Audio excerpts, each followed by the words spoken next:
नमस्कार, good morning. स्वागत है आपका फेवरेट बुलेटिन फिट इंडिया के सुपर हिट बुलेटिन में। आपके साथ मैं हूं दीपिका यादव। कल क्या कुछ हुआ, आज क्या क्या होने वाला है, दुनिया में क्या कुछ चल रहा है, देश में क्या कुछ हो रहा है, फिटनेस के साथ साथ ये तमाम खबरों का भी आपका ख्याल रखते हुए आपको बताएंगे। तो अगले 1 घंटे आप बने रहिए हमारे साथ और देखते रहिए फिट इंडिया का सुपर हिट बुलेटिन।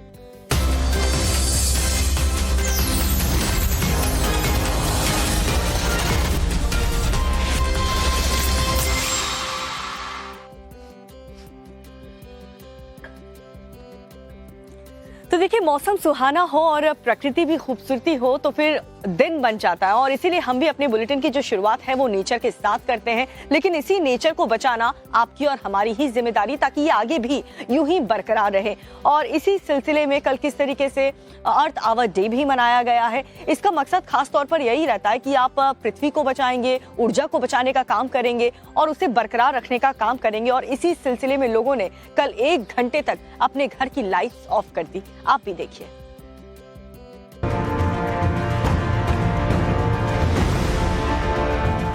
चकाचौंध वाले शहर में अचानक अगर लाइट चली जाए तो नजारा कैसा होता है, तो तस्वीरें कुछ ऐसी नजर आती है। तस्वीरें देखिए जब माया नगरी मुंबई में लाइट बंद कर दी गई। तस्वीरें देखिए जब पश्चिम बंगाल की राजधानी कोलकाता की लाइट बंद कर दी गई। तस्वीरें देखिए जब असम के सीएम हेमंत बिस्वा शर्मा मोमबत्ती जलाकर काम करते रहे। ये अर्थ आवर डे है जब शनिवार को देश ही नहीं बल्कि पूरी दुनिया में मनाया गया, जब दुनिया भर में 1 घंटे के लिए बिजली बंद कर दी गई। अर्थ आवर डे पर शनिवार को रात 8:30 बजे से 9:30 बजे तक करोड़ों लोगों ने अपनी स्वेच्छा से 1 घंटे के लिए लाइट बंद कर दी। अर्थ आवर डे पर मुंबई से लेकर कोलकाता तक शहर 1 घंटे के लिए कहीं अंधेरे में गुम हो गया। तो असम के सीएम हेमंत बिस्वा शर्मा ने अपने दफ्तर की लाइट स्विच ऑफ कर अर्थ डे मनाया और मोमबत्ती की रोशनी में काम करते नजर आए।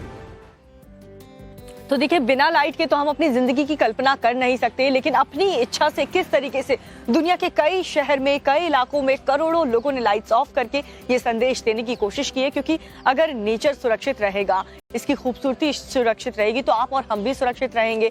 और सेहत को बरकरार रखने के लिए, अच्छा करने के लिए बहुत जरूरी है कि आप अपने फिटनेस का भी ध्यान रखें। लेकिन फिट आप तभी रह पाएंगे जब आप नशाखोरी से दूर रहेंगे। राजकोट से एक खबर आपको दिखाते हैं, देखिए। ये राजकोट के लोग हैं, जिसमें युवा भी हैं, बुजुर्ग भी हैं, लड़कियां भी हैं, महिलाएं भी हैं। जब देश रात को सो रहा था तो शनिवार की रात ये जागते रहे, राजकोट की सड़कों पर मस्ती करते रहे, नाइट मैराथन में हिस्सा लेकर नशीली दवाओं की लत के खिलाफ देश को जागरूक करते रहे। आज हम देखते हैं पूरे देश और दुनिया में ड्रग्स की जो प्रॉब्लम है वो पूरे हमारे युवा धन को बर्बाद कर रही है। और ये जो बर्बादी है, वो बर्बादी को हम अवेयरनेस क्रिएट करके ही उसको हम सोल्व कर सकते हैं। बहुत ही एक्साइटिंग एक्सपीरियंस है। पहली बार राजकोट में नाइट मैराथन हो रही है और ये बहुत अच्छी तरह से ऑर्गेनाइज किया है। रूट अरेंजमेंट, हाइड्रेशन सब बहुत अच्छा है और हम सब ने बहुत एंजॉय किया। स्टूडेंट्स और ये जो यंग जनरेशन को है, ये एक मैसेज मिला है कि से नो टू ड्रग्स। राजकोट में दिन के वक्त तो मैराथन कई बार आयोजित की गई है, लेकिन नाइट मैराथन पहली बार हुई। शहर के लोगों ने इस मैराथन में बढ़ चढ़कर हिस्सा लिया और जमकर मौज मस्ती भी की। तो नशाखोरी के खिलाफ सिर्फ सरकार ही नहीं बल्कि कई ऐसी सामाजिक संस्थाएं हैं जो इस तरीके का अभियान चलाती रहती हैं, लेकिन बावजूद इसके जो युवा है वो नशाखोरी की तरफ जाते हुए नजर आ रहे हैं। क्योंकि खबर राजधानी दिल्ली से हम बता रहे हैं, जहां पर एक विदेशी नागरिक ने नशे की हालत में किस तरीके से हंगामा किया, आप भी देखिए। नाइजीरियन मूल का ये शख्स घर की बालकनी से पहले चीखता रहा, चिल्लाता रहा, फिर घर की बालकनी से कूद पड़ा और जमीन पर गिरकर जख्मी हो गया और लोग तमाशा देखते रहे। ये घटना दिल्ली के चंदर विहार की है, जब नाइजीरियन मूल का ये शख्स घर की बालकनी से शराब के नशे में कॉलोनी के लोगों को गालियां देता रहा, मारने की धमकी देता रहा।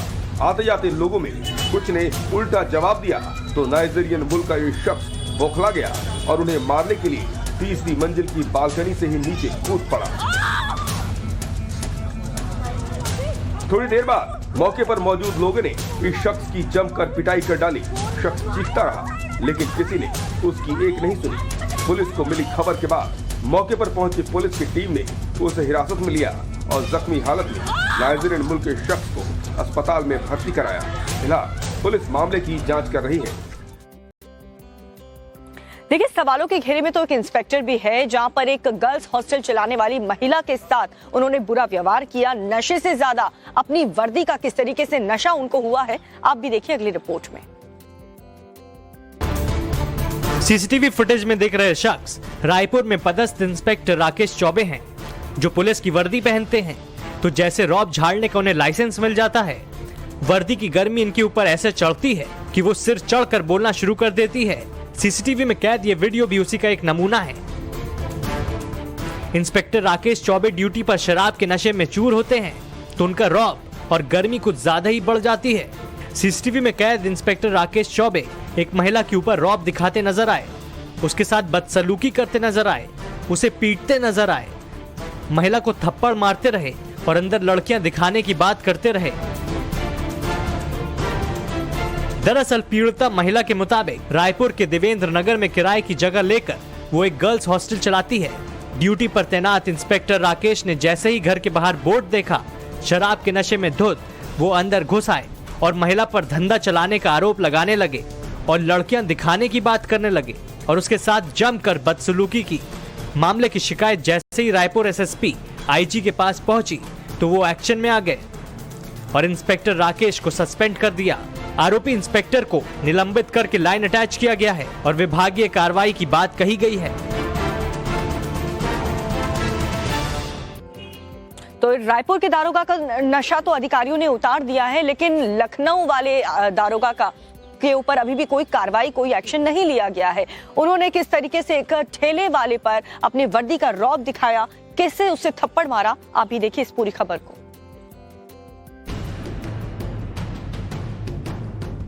खाकी यूं ही बदनाम नहीं है, ये वायरल वीडियो देख लीजिए। लखनऊ में दरोगा ने बिना वजह ठेले वाले को दनादन कई थप्पड़ जड़ दिए। आरोपी की करतूत सवालों के घेरे में है। वीडियो देखकर ये भी साफ नहीं है कि आखिर ठेले वाले की गलती क्या थी। दरोगा ने उसे ताबड़तोड़ थप्पड़ क्यों जड़े।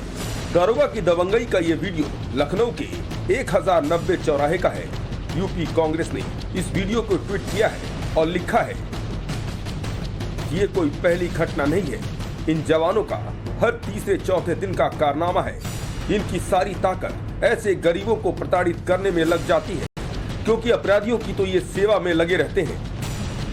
समाजवादी पार्टी के अध्यक्ष अखिलेश यादव ने भी वीडियो को ट्वीट किया और लिखा कि देखो यूपी पुलिस का सरेआम अत्याचार, सत्ताधारी जिसे कहते हैं अमृतकाल, क्या यही है यूपी में ईज ऑफ डूइंग बिजनेस का प्रमाण। योगी सरकार ने यूपी की कानून व्यवस्था को मजबूत किया है। अपराधियों और गैंगस्टर के खिलाफ जीरो टॉलरेंस की नीति अपनाई है, लेकिन कुछ पुलिसकर्मियों की ऐसी करतूत खाके की साख पर पट्टा लगाती है और सरकार को बदनाम करती है। और इस दारोगा की करतूत का जो वीडियो है वो भी सोशल मीडिया पर काफी तेजी से वायरल हो रहा है। जो विपक्ष है वो योगी सरकार को घेरने का काम कर रही है और ये मामला पुलिस की इस तरीके की हरकत का है तो जाहिर सी बात है इस पर सियासत भी होना जरूरी था। और सियासत राहुल गांधी ने जो सावरकर को लेकर के बयान दिया है उसको लेकर के भी खूब हो रहा है। स्वामी प्रसाद मौर्य के बयान को लेकर के भी जमकर सियासत गर्म है। ऐसे में देश में क्या कुछ हो रहा है, कौन क्या कह रहा है, 2 मिनट में आपको दिखाते हैं। इसरो आज श्रीहरिकोट के लॉन्च पैड 2 से OneWeb के 36 उपग्रहों का प्रक्षेपण करेगी। सुबह 9 बजे सभी स्थितियों के अनुकूल होने पर इन्हें लॉन्च किया जाएगा। OneWeb के लिए 36 उपग्रहों की दूसरी खेप है। इससे पहले अक्टूबर 2022 में इसरो ने 36 उपग्रहों की पहली खेप को लॉन्च किया था। ये लॉन्च पूरी तरह से कमर्शियल है। यूके की OneWeb कंपनी का ये 18वां लॉन्च है। केंद्रीय गृह मंत्री अमित शाह चुनावी राज्य कर्नाटक के दौरे पर हैं। गृह मंत्री यहां कई कार्यक्रमों में हिस्सा लेंगे। बीदर जिले के गोराटा मैदान में वो 103 फीट ऊंचा राष्ट्रीय ध्वज फहराएंगे। इसके अलावा शहीद स्मारक और सरदार पटेल स्मारक का लोकार्पण करेंगे। रायचूर में भी अमित शाह कई विकास योजनाओं का उद्घाटन और शिलान्यास करेंगे। कल पीएम मोदी कर्नाटक दौरे पर आए थे। वहीं बीजेपी अध्यक्ष जेपी नड्डा आज भोपाल के दौरे पर हैं।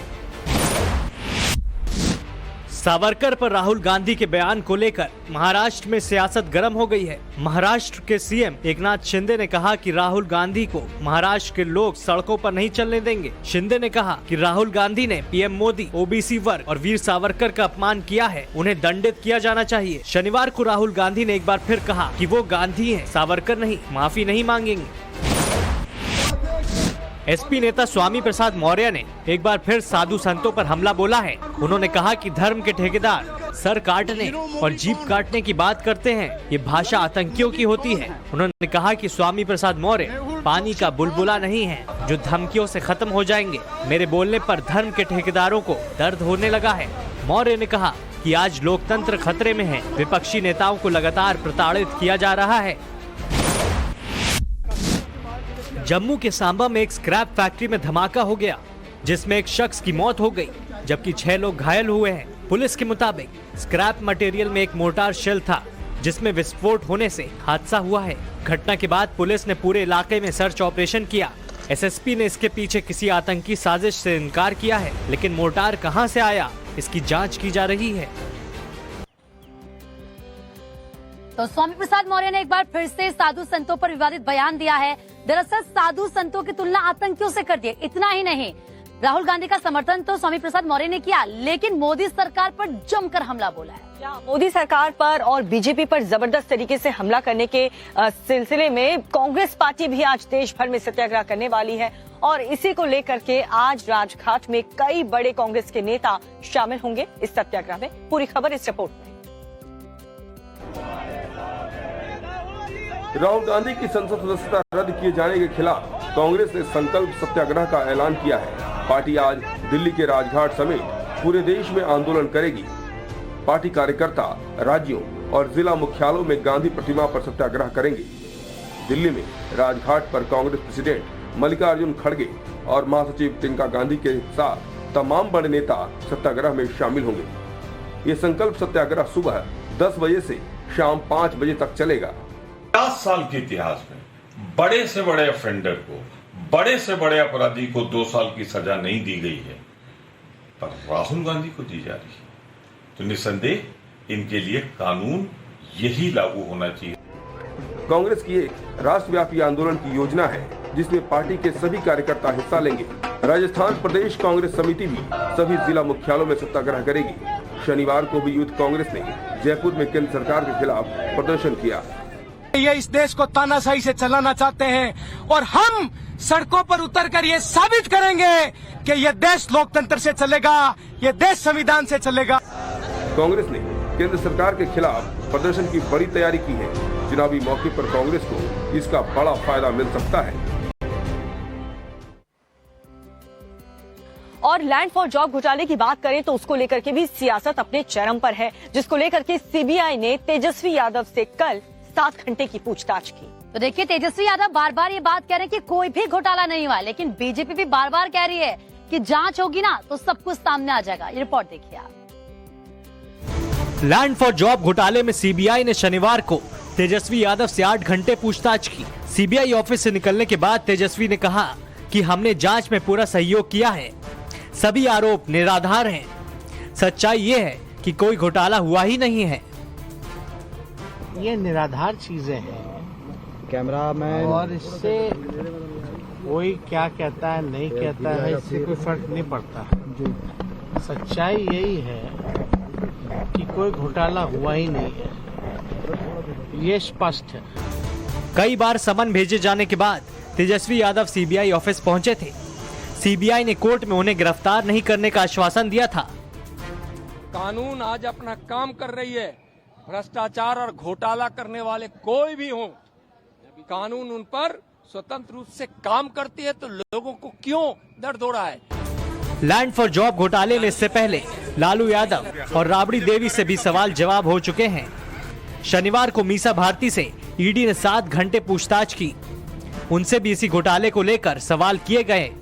मीसा भारती को ईडी ने बुलाया था और जहां ईडी दफ्तर में दोपहर 11 बजे से ही मीसा भारती यहां मौजूद थी और पूछताछ तकरीबन 1 घंटे के लिए मीसा भारती लंच ब्रेक पर गए और उसके बाद से फिर से जो पूछताछ हुई वो तकरीबन 7 बजे के आसपास मीसा भारती जो है वो ईडी दफ्तर से निकल चुकी हैं। शनिवार को राबड़ी देवी भी पटना से दिल्ली पहुंची हैं। सीबीआई और ईडी की पूछताछ पर उन्होंने कहा कि उन्हें कोर्ट और कानून पर भरोसा है। तो देखिए, land for job scam case हो या फिर मनी लॉन्ड्रिंग का केस हो, विपक्ष लगातार ये कह रहा है कि जांच एजेंसियों के जरिए केंद्र सरकार उन पर दबाव बना रही है और जिस तरीके से कार्रवाई हो रही है उसको लेकर वो लगातार सवाल उठा रहे हैं। और राजनीति की दुनिया में आरोप प्रत्यारोप से इतर खेल की दुनिया से एक बहुत अच्छी खबर कल सुनने को मिली है, जहाँ पर बॉक्सिंग में 2 गोल्ड मेडल देश की बेटियों ने ला करके देश का नाम रोशन कर दिया। आप भी देखिए 2 मिनट में स्पोर्ट्स की खबरें।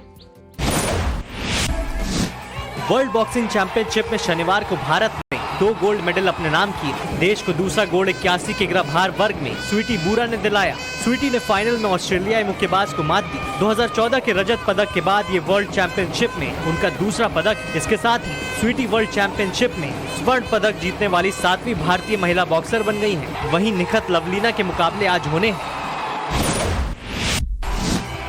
वर्ल्ड महिला बॉक्सिंग चैंपियनशिप में हरियाणा की बॉक्सर नीतू घंगास ने भारत को पहला गोल्ड मेडल दिलाया। ये मेडल 48 किलो वर्ग में जीता। नीतू ने फाइनल में 2022 एशियाई चैंपियनशिप की कांस्य पदक विजेता मंगोलिया की लुत्से खान को मात दी। उसने लुत्से को 5-0 से हराया। इस जीत के साथ नीतू विश्व चैंपियनशिप बनने वाली 6ठी भारतीय मुक्केबाज बन गई। भोपाल में चल रहे ISSF वर्ल्ड कप भारत के खाते में एक ब्रॉन्ज आया। ये मेडल भारत की स्टार शूटर मनु भाकर ने दिलाया। इससे पहले मध्य प्रदेश के ऐश्वर्य प्रताप तोमर थोड़े अंतर से मेडल चूक गए। 25 मीटर पिस्टल वुमेन इवेंट के फाइनल में मनु ने आखिरी सीरीज में बेहतरीन निशाना लगाकर ब्रॉन्ज हासिल किया। अब तक भारत की झोली में 1 गोल्ड, 1 सिल्वर और 4 ब्रॉन्ज आ चुके हैं। आज दिल्ली मुंबई के बीच महिला प्रीमियर लीग का फाइनल मुकाबला खेला जाएगा। खिताबी मुकाबले में दिल्ली कैपिटल्स और मुंबई इंडियंस की महिला टीमें आमने सामने होंगी। ये मुकाबला शाम 7:30 बजे से मुंबई के बेब्रोन स्टेडियम में खेला जाएगा। पॉइंट्स टेबल में शीर्ष पर रहने वाली दिल्ली कैपिटल्स की टीम खिताबी मुकाबले में अपना दबदबा कायम रखना चाहेगी, तो मुंबई इंडियंस खिताब अपने नाम करना चाहेगी।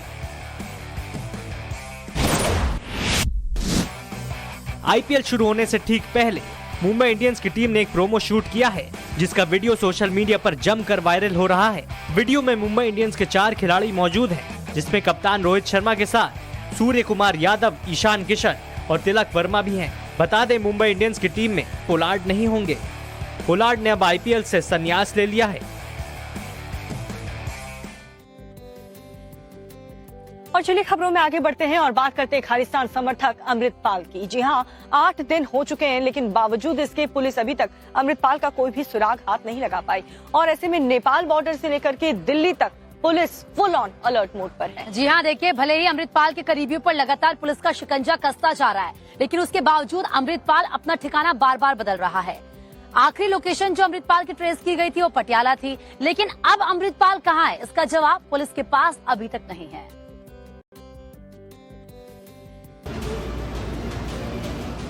बारिश पंजाब के मुखिया अमृतपाल सिंह की तलाश जारी है, लेकिन 8 दिन बाद भी पुलिस के हाथ खाली है। शनिवार को जम्मू से पुलिस ने अमृतपाल की मदद करने वाले दंपत्ति को पकड़ा। परमजीत और उसकी धर्मपत्नी सरबजीत को अरेस्ट किया गया और पंजाब पुलिस के हवाले किया गया। बताया जाता है ये दोनों पपलप्रीत के साथ इन टच थे। पपलप्रीत वो शख्स है जो अमृतपाल को पिछले कई दिनों से भागने में मदद कर रहा है, शेल्टर प्रोवाइड करने में मदद कर रहा है। इसके साथ साथ मध्य प्रदेश के इंदौर इलाके में भी रेड की गई, जहां से एक सुखा नाम के शख्स को अरेस्ट किया गया। लास्ट सीसीटीवी फुटेज अगर आप देखेंगे तो अमृतपाल को पटियाला शहर में देखा गया था, जहां वो जैकेट पहन के था, सनग्लासेस पहने हुए थे और कई जगह पे कपड़े से अपना मुंह छुपाता हुआ नजर आ रहा था। MP के इंदौर से सुक्खा नाम के शख्स को भी पुलिस ने पकड़ा है। अमृतपाल की लास्ट लोकेशन पटियाला में मिली है, जहां वो CCTV में जैकेट पहने घूमता नजर आया। इससे पहले उसके दिल्ली की ISBT में देखे जाने की खबर आई थी, जिसके बाद दिल्ली पुलिस ने CCTV फुटेज खंगाले थे। पुलिस से बचने के लिए अमृतपाल बार बार हुलिया और ठिकाना बदल रहा है। उसके नेपाल भागने की आशंका है, लिहाजा पंजाब पुलिस और केंद्रीय जांच एजेंसियों ने बॉर्डर के सभी राज्यों को अलर्ट कर दिया है। नेपाल आने जाने वाले हर शख्स की सघन चेकिंग की जा रही है। अमृतपाल वो शख्स है जिसने खालिस्तानी झंडा भी तैयार कर दिया था, खालिस्तान की करेंसी भी तैयार कर ली थी, खालिस्तान का नक्शा भी बना लिया था। देखिए किस किस्म का मंसूबा इंटर सर्विस इंटेलिजेंस की तरफ, ठीक उसी तरह जिस तरीके से 70 और 80 के दशक में देखा गया, बिल्कुल उसी फुटप्रिंट पर अमृतपाल चल रहा था और उसी तरीके से यहाँ पे भारत को खोखला करने की पूरी कोशिश कर रहा था। शनिवार को अजनाला थाने में हमले के आरोपी अमृतपाल के 10 साथियों को कोर्ट में पेश किया गया। आरोपियों में एक को पुलिस कस्टडी में और बाकी को न्यायिक हिरासत में भेज दिया गया। तो देखिए, अमृतपाल किस तरीके से पुलिस और खुफिया एजेंसी में एक बड़ी चुनौती बना हुआ है। सवाल यह है कि आखिर अमृतपाल की मदद कौन कर रहा है। सवाल ये भी है कि क्या अमृतपाल विदेश भागने में कामयाब हो गया है और क्या कोई पुलिस को गुमराह कर रहा है। के समर्थन में खालिस्तानी संगठन भी देश विरोधी साजिशें रचने से बाज नहीं आ रहे। लंदन और ऑस्ट्रेलिया में किस तरीके से इन लोगों ने साजिश रची और उसके बाद आरोपी अब प्लान कर रहे हैं दिल्ली में भी कुछ ऐसी ही साजिश रचने का। लेकिन इसको लेकर के पुलिस कितनी अलर्ट है, इस रिपोर्ट में देखिए। अमृतपाल पर पुलिस एक्शन के खिलाफ खालिस्तान समर्थकों का हुड़दंग जारी है। ऑस्ट्रेलिया और लंदन के बाद दिल्ली में खालिस्तानी झंडा फहराने की धमकी दी गई। खालिस्तान समर्थकों ने प्रगति मैदान में तिरंगा उतारकर खालिस्तानी झंडा लगाने की धमकी दी है। सितंबर में प्रगति मैदान में G20 समिट का बड़ा आयोजन होना है। खालिस्तानी समर्थक समिट में गड़बड़ी फैलाने की साजिश रच रहे हैं। एक यात्री के पास धमकी भरी ऑडियो रिकॉर्डिंग आई थी, जिसने दिल्ली पुलिस को इसकी जानकारी दी। दिल्ली पुलिस ने IGI एयरपोर्ट थाने में FIR दर्ज कर जांच शुरू कर दी है। ऑडियो में खालिस्तानी समर्थक अमृतपाल के बारे में बात कर रहे थे और प्रगति मैदान को टेक ओवर करने की बात कर रहे थे। यूपी के रामपुर में भी अमृतपाल के समर्थन में पोस्टर लगाए गए हैं। पोस्टरों में 26 मार्च यानी आज शाम 4 बजे अमृतपाल के समर्थन में रैली निकालने की बात लिखी है, जिसके बाद रामपुर पुलिस एक्शन में है। शनिवार को DIG और SP ने भारी पुलिस बल के साथ शहर का निरीक्षण किया। यहाँ पर प्रॉपर फोर्स डिप्लॉयमेंट किया गया। सबसे पहले इसमें वरिष्ठ पुलिस अधीक्षक के माध्यम से और लोगों से वार्ता करके यहाँ पे जो स्थानीय लोग हैं उनसे भी अनाउंसमेंट कराया जाएगा कि इस तरह की पहली चीज तो कोई होने नहीं देंगे, ना होगी। अमृतपाल समर्थकों की रैली की आशंका के चलते रामपुर में फोर्स की तैनाती की गई है। लोगों से भी अपील की गई है कि ऐसी किसी भी रैली का हिस्सा न बने। पोस्टर लगाने वालों की तलाश की जा रही है। तो देखिए, विदेश में बैठे जो खालिस्तानी संगठन है उसी के सपोर्ट लेकर के अमृतपाल आज इतना बड़ा कारनामा करके, लेकिन सवाल ये उठ रहा है कि अभी भी ये जो खुफिया एजेंसी थी उनको अमृतपाल और इन संगठन के बारे में कोई जानकारी इनकी साजिश को लेकर के पता नहीं चल पाई और इसीलिए अभी भी अमृतपाल पुलिस लगातार ढूंढ रही है। और देखिए, सवाल तो मेरठ जेल की सुरक्षा को लेकर भी सवाल खड़े किए जा रहे हैं। दरअसल एक सरफराज शख्स किस तरीके से जेल के अंदर पिस्टल लेकर घुसने की कोशिश करने लगा। इतना ही नहीं, जब एक महिला ने विरोध किया तो उसने फायरिंग भी कर दी। क्या है पूरी खबर, उस रिपोर्ट में देखिए आप। रोक लो रोक लो रोक लो रोक लो रोक लो। ये वीडियो मेरठ जेल की है, जब कुछ लोगों से पुलिस भिड़ गई। उनके बीच जमकर गुत्थम गुत्था हुई। इस बीच उसके पास से एक पिस्टल बरामद हुई। पुलिस ने 3 आरोपियों को तो गिरफ्तार कर लिया, लेकिन एक आरोपी फरार हो गया। दरअसल ये तस्वीर तब सामने आई जब मेरठ जेल से हस्तिनापुर ब्लॉक प्रमुख राजेंद्र से उनका बेटा अपने साथियों के साथ मिलने पहुंचा। इस बीच वो जेल के भीतर जबरन घुसने की कोशिश करने लगा। जब एक महिला ने इसका विरोध किया तो आरोपियों ने फायरिंग कर दी। पहले भी पिस्टल के मामले में ही जेल भेजा गया है थाना हस्तिनापुर पे, और इसका जो पिस्टल है ये अपने को सेव करने के लिए बता रहा था कि इसके खिलाफ भी मुकदमे चूँकि 12 दर्ज हैं, उसमें मर्डर वगैरह के भी मुकदमे हैं, तो उसके लिए रखा था, लेकिन इसको गिरफ्तार करके विधिक कार्रवाई करके जेल भेजा जा रहा है। रोक लो रोक लो रोक लो रोक लो रोक लो। मेरठ जेल में फायरिंग की खबर के बाद मौके पर मेडिकल थाने की पुलिस भी पहुंची। हस्तिनापुर ब्लॉक प्रमुख का बेटा फरार है, जबकि गिरफ्तार किए गए 3 आरोपियों में 2 हस्तिनापुर थाने के हिस्ट्री शीटर हैं। पुलिस पूरे मामले की पड़ताल कर रही है, जबकि आरोपियों के खिलाफ जानलेवा हमले का मुकदमा दर्ज किया गया। तो देखिए किस तरीके से आरोपी युवक हस्तिनापुर ब्लॉक प्रमुख का बेटा है और जो 3 लोग गिरफ्तार किए गए थे उनमें से कहा जा रहा है कि 2 हस्तिनापुर थाने के हिस्ट्री शीटर हैं और अब पुलिस इन लोगों की पूरी हिस्ट्री खंगालने में जुट चुकी है। और खबर फ्रांस की अगर आपको बताएं तो वहां पर पुलिस और ग्रामीणों के बीच जंग क्यों छिड़ी हुई है, कहां पर तबाही मची हुई है तूफान से, दुनिया में क्या हलचल है, 2 मिनट के अंदर आपको दिखाते हैं। धू धू कर जलती इस पुलिस वैन को देखिए। ये तस्वीरें फ्रांस के ग्रामीण इलाके की है, जहां तालाब को लेकर पुलिस और पर्यावरण कार्यकर्ताओं के बीच जंग छिड़ गई। दोनों तरफ से जमकर हमले किए गए, जिसमें फ्रांस सरकार के मुताबिक करीब 30 लोग जख्मी हुए और एक पुलिस सहित 2 की हालत गंभीर है। वहीं प्रदर्शनकारियों के माने तो इस लड़ाई में करीब 200 लोग घायल हुए हैं, जिसमें से 40 की हालत गंभीर बताई जा रही है। ये तस्वीरें इजराइल के तेल अवीव की हैं, जहां पुलिस के लिए प्रदर्शनकारियों से निपटना बेहद मुश्किल होता जा रहा है। आप देख सकते हैं कैसे प्रदर्शनकारियों ने नेशनल हाईवे को जाम कर उसे कब्जे में ले लिया और ये लड़ाई उसी जाम को हटाने के लिए है। भीड़ को तितर बितर करने के लिए पुलिस वाटर कैनन का इस्तेमाल कर रही है। बावजूद इसके प्रदर्शनकारी पीछे हटने को तैयार नहीं। ये तस्वीरें समंदर के रास्ते हो रहे घुसपैठ की हैं, जिसकी वजह से मेडिटेरेनियन सी में इन दिनों हलचल मची है। आप देख सकते हैं समंदर के बीच एक नाव को कोस्ट गार्ड ने घेर रखा है।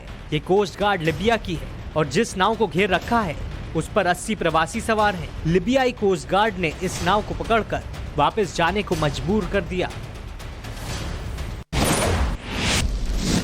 ये तस्वीरें स्पेन के जंगलों में लगी भीषण आग की है, जो अब बेकाबू होती जा रही है।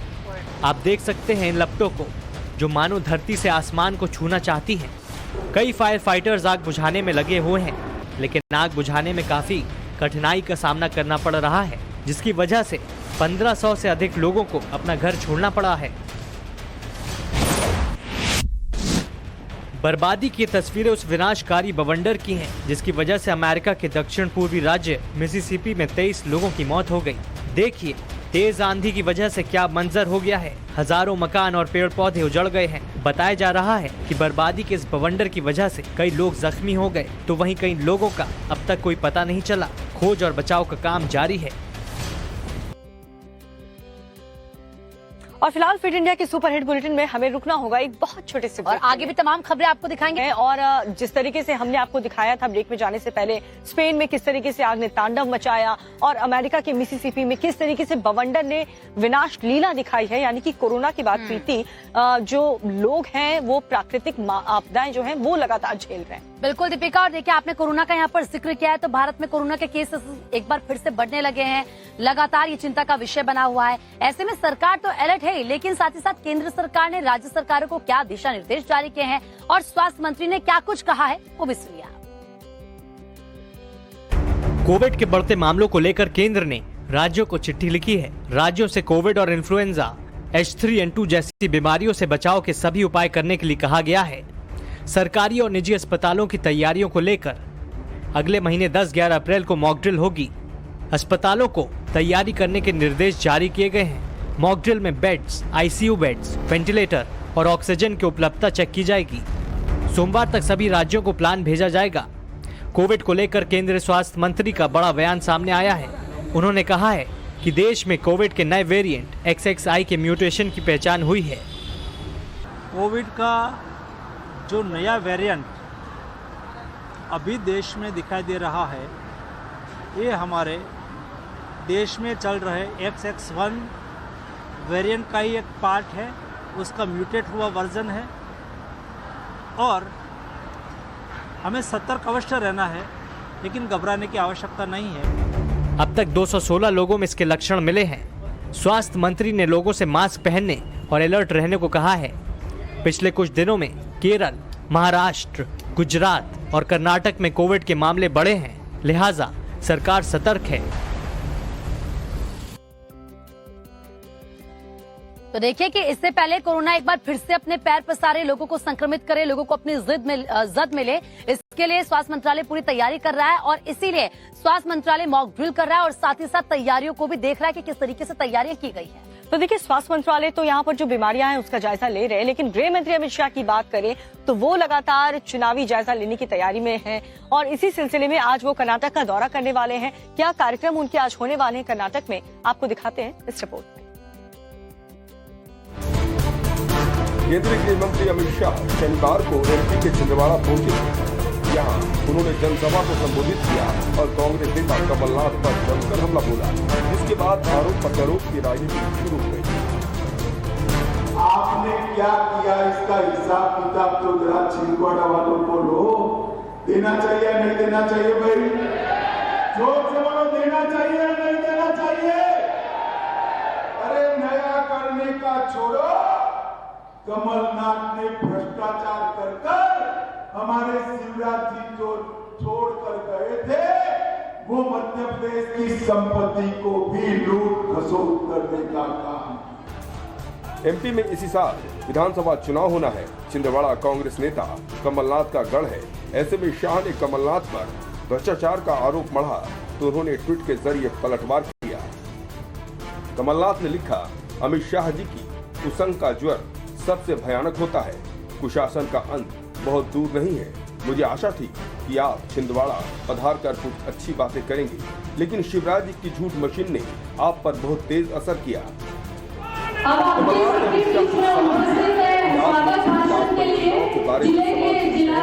राज्य और केंद्र सरकार छिंदवाड़ा के साथ जितना सौतेला व्यवहार कर रही है वो छिंदवाड़ा का बच्चा बच्चा जानता है। 6 महीने बाद एमपी में कांग्रेस की सरकार बन रही है, जब छिंदवाड़ा और पूरे प्रदेश में विकास की वही अविरल गंगा बहेगी जो कांग्रेस सरकार के समय शुरू हुई। इससे पहले एमपी कांग्रेस ने ट्वीट किया कि अमित शाह छिंदवाड़ा में चुनावी शंखनाद करने आए थे, लेकिन जनता उन्हें सुने बिना ही लौट गई। कारण क्या है आप ही समझ गए होंगे। तो देखिए, गृह मंत्री अमित शाह तो कर्नाटक में आज कई कार्यक्रम में हिस्सा लेने वाले हैं। देखिए, कभी भी कर्नाटक में चुनाव का घोषणा हो सकती है, लिहाजा बीजेपी ने पूरी ताकत लगा दी और यही वजह है कि कल प्रधानमंत्री कर्नाटक में थे और आज गृह मंत्री अमित शाह पर थे, जैसे कि दीपिका ने आपको बताया भी। लेकिन आपको बता दें कि उनकी सुरक्षा में लापरवाही का मामला सामने आया। हुआ क्या, उनका काफिला आगे की तरफ बढ़ रहा था, एक शख्स अचानक से उनके काफिले के आगे चला गया। उसके बाद क्या हुआ उस रिपोर्ट में देखिए आप। फूलों से सजी धजी गाड़ी, आगे और पीछे सुरक्षा का पुख्ता इंतजाम। प्रधानमंत्री मोदी का काफिला कर्नाटक के दावणगेरे से निकली तो सड़क के दोनों तरफ भारी संख्या में भीड़ जुटी। लोग नारेबाजी करते रहे और पीएम का रोड शो चलता रहा। लेकिन तभी अचानक वो हुआ जिसका किसी को अंदाजा नहीं था। इस भीड़ से निकला एक शख्स काफिले के बीच में घुसने की कोशिश की। वो पीएम मोदी की गाड़ी के पास पहुंच चुका था, लेकिन पीएम की सुरक्षा में मौजूद सुरक्षा कर्मियों ने समय रहते शख्स को धर दबोचा और सुरक्षा में हुई इस चूक को अंजाम तक पहुंचने से पहले ही नाकाम कर दिया। प्रधानमंत्री मोदी की सुरक्षा में चूक कैसे? 3 महीने में सुरक्षा में सेंध की दूसरी घटना। ये कोई पहली बार नहीं है।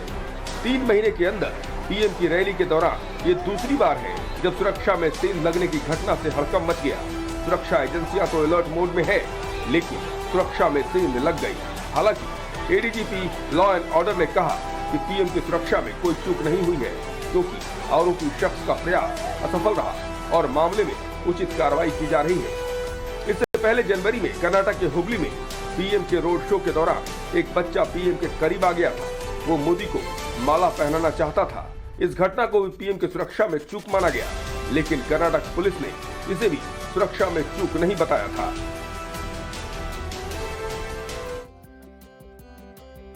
देखिए, कर्नाटक चुनाव को लेकर बीजेपी ने तैयारी पूरी कर ली, तो तैयारी तो कांग्रेस की भी पूरी है।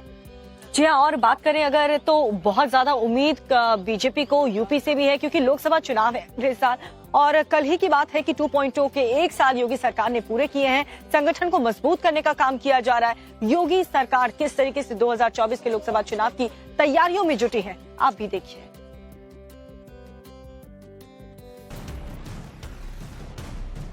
शनिवार को यूपी में 2.0 योगी सरकार ने 1 साल पूरा कर लिया। इसके साथ ही उत्तर प्रदेश में योगी आदित्यनाथ ने 6 साल लगातार सीएम पद पर बने रहने का रिकॉर्ड भी बना लिया।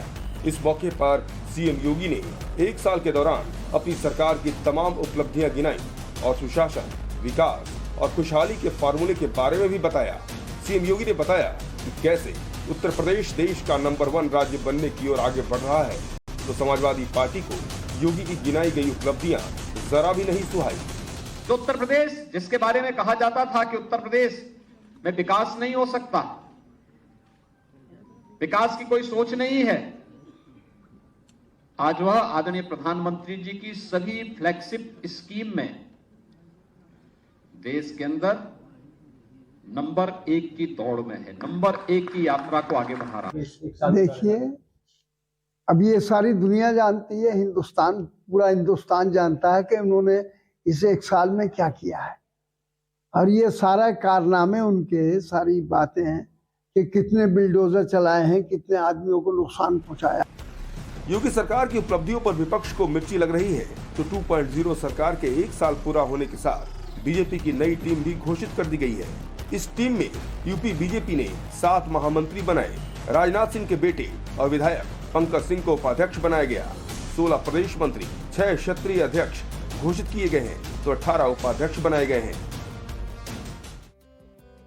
तो देखिए, बागेश्वर सरकार लगातार हिंदू राष्ट्र की मांग कर रहे हैं और उनके बयान भी काफी ज्यादा सुर्खियां बटोर रहे हैं।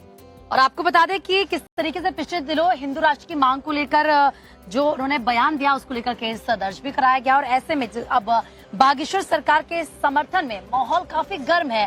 क्या कुछ हो रहा है, देखिए इस रिपोर्ट में।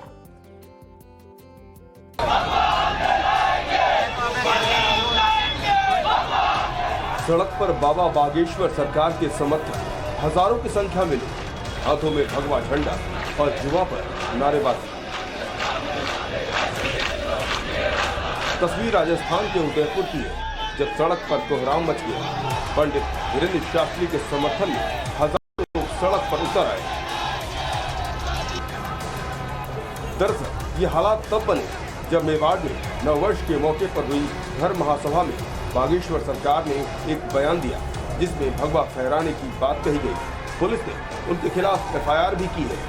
उसके बाद कुंभलगढ़ में भगवा फहराने पहुंचे 5 युवकों को गिरफ्तार कर दिया गया। इसके बाद बागेश्वर सरकार के समर्थन में माहौल को और गर्म कर दिया। कुंभलगढ़ किले में अगर भगवा झंडा नहीं लगेगा तो पाकिस्तान में लगाएंगे क्या? अभी तो 3 जने के 3 लाख की तादाद में जाएंगे, 3 करोड़ की तादाद में जाएंगे। रखता हूँ मुकदमा करना तो हम सब भाइयों पे 2 लाख लोगों पे मुकदमा कर सब गिरफ्तारी देने को तैयार है। बीजेपी सहित कई धार्मिक संगठनों ने इस प्रदर्शन में हिस्सा लिया और एफआईआर हटाने की मांग पर रहे। उदयपुर में भारी हंगामे के बीच ये ड्रामा दिन भर चलता रहा।